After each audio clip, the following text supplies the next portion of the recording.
What's going on? Boys, arm yourselves. Movie review today.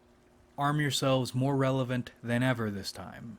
I was going to review Civil War and Class of '09 at the same time for the meme and because they're very similar, but the difference is Civil War is actually interesting when you think about it, or put it in context. We're just not going to talk about Class of '09. Spoilers for Civil War, too long didn't read review. Movie is mostly lame and boring, but you watch it the way you watch Force Awakens to see where we are culturally, and there are a few ballsy moments worth thinking about. Not for the movie, because the movie is once again lame and boring, but interesting for us as a society. Spoiler warning one more time. 5, 4, 3, 2, 1. Okay. One of the themes Civil War seems to want to contend with is trite sentiment. We might know them here as social scripts. The shit you expect people to say, or people are expected to say. A few times throughout the movie, they start to go into these meaningful speeches you've heard 100 times and expect to hear, and then cut them off with reality. And that's interesting because they're ballsy enough to do that a couple times, but they are not ballsy enough to stop being trite and tropey 100%. Most of the movie is trite tropes, but there are a few instances characters try to have their movie moment only to get shit on or cut off by reality. Which, the few times they do it, is heavy-handed, but the fact that triteness is being contended with at all, I find interesting. In a movie this paid attention to by Americans, I think it means, on one hand, they are not going to throw the script away or flip it entirely because they want money and Americans are really stupid, but they are aware people are getting sick of hearing the same shit the same ways over and over. If they were really ballsy, they would have executed Little Miss Thing at the mass grave and spit in convention's face in earnest, but the fact they're trying makes me think maybe more people than you would expect are aware of this repetitive, scripted shit.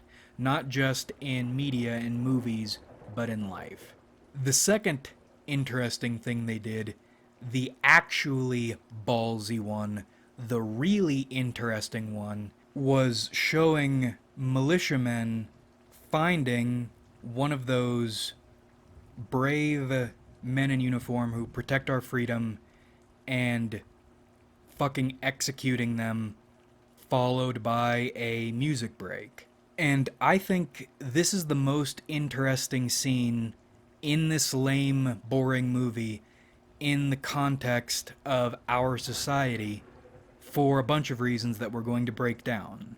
Firstly, we are coming out of over 20 years of Call of Duty, of Limp Bizkit, of Disturbed, of Lone Survivor, and American Sniper.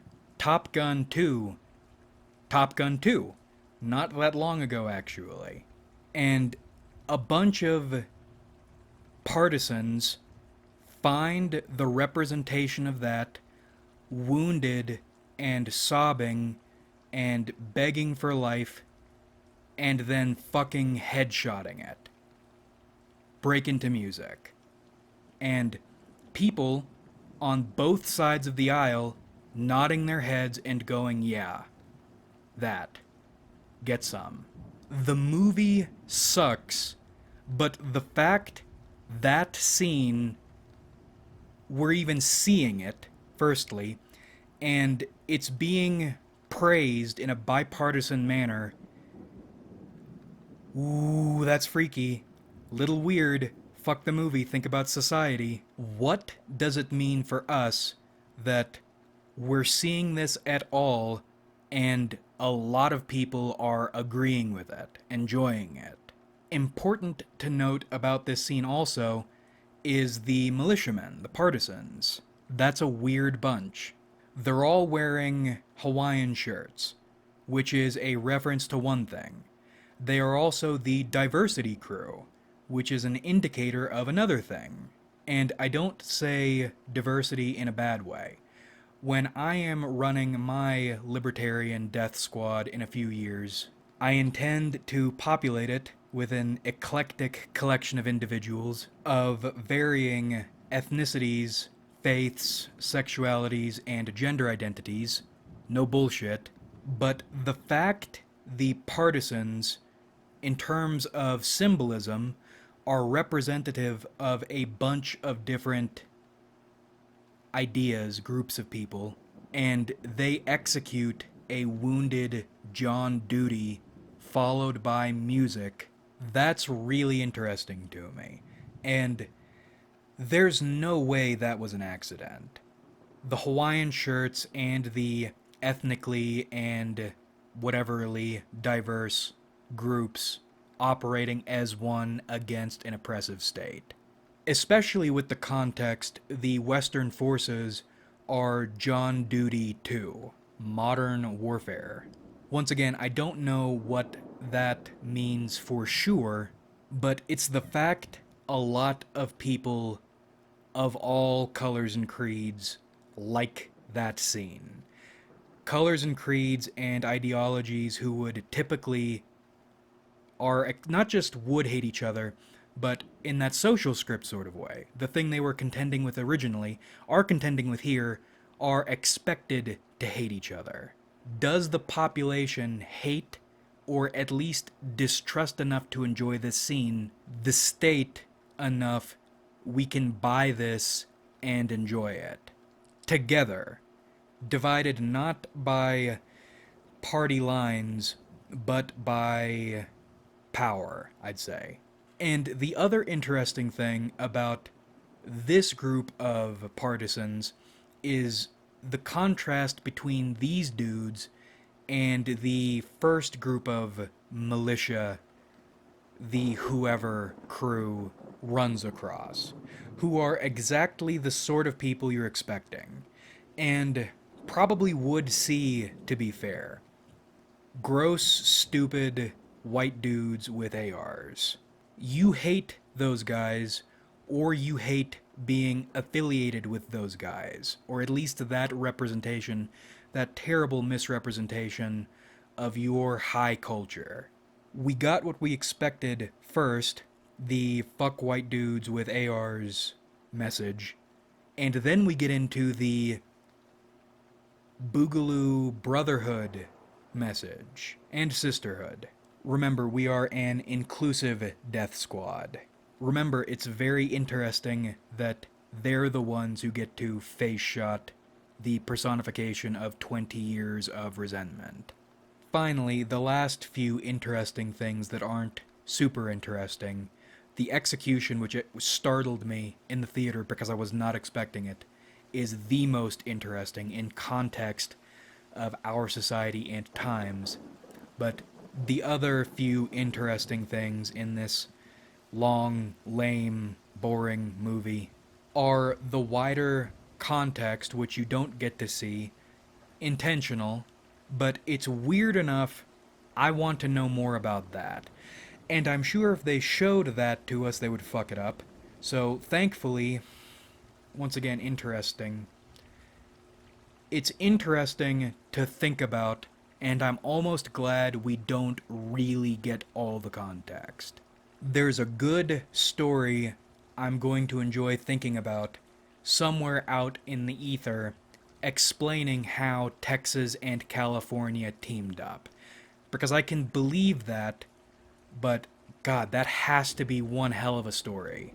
And of course, Floridians piss themselves and fall over, as we do. I don't know how Florida has become the leader of anything, but I like that Florida is off doing its own thing. I was not expecting to see the Western forces represented as an actual standing military. Like, not civil war, the people versus the government, but as an actual civil war too. Two comparable armies. It makes me think about The Crowd, that crowd psychology book we've been talking about on and off for a while now. That revolutions don't really change anything because all you're doing is changing the government. You aren't changing the ideas of your time. Those remote factors, those assumptions, those racial traditions, and when I say racial here, not in the skin color sense, but in the national identity sense or species identity sense, change slowly in ways people, not even governments, can easily change themselves. The Western forces feel like an acknowledgement of that. There were also some lame Apocalypse Now references, but what can you do? And there were actually some tense moments in this long, lame, boring movie. You know the World War Z book? I feel like this Civil War story would be better told in that format. Not as a linear narrative following one group of people, but instead a collection of vignettes, reports, people telling their stories of what happened to them in the middle of this thing. That would be really cool. But let's get outside of the movie to wrap up. Why should you care about Civil War? This void with some gold in it. What does it mean? It stinks as a movie, but it's fascinating as a cultural marker. Why should you care? You should care because this movie's existence and success indicates Americans are aware of and sick of the status quo. Now, we aren't going to do anything about it because we suck ass. If there is a civil war, it's... God, in my head it was going to be, if we have a civil war, it's going to be the state stomping on the citizens really hard for about 2 months, and then that's it. But in reality, if we do have some kind of civil war, my idea assumed civilians would do anything.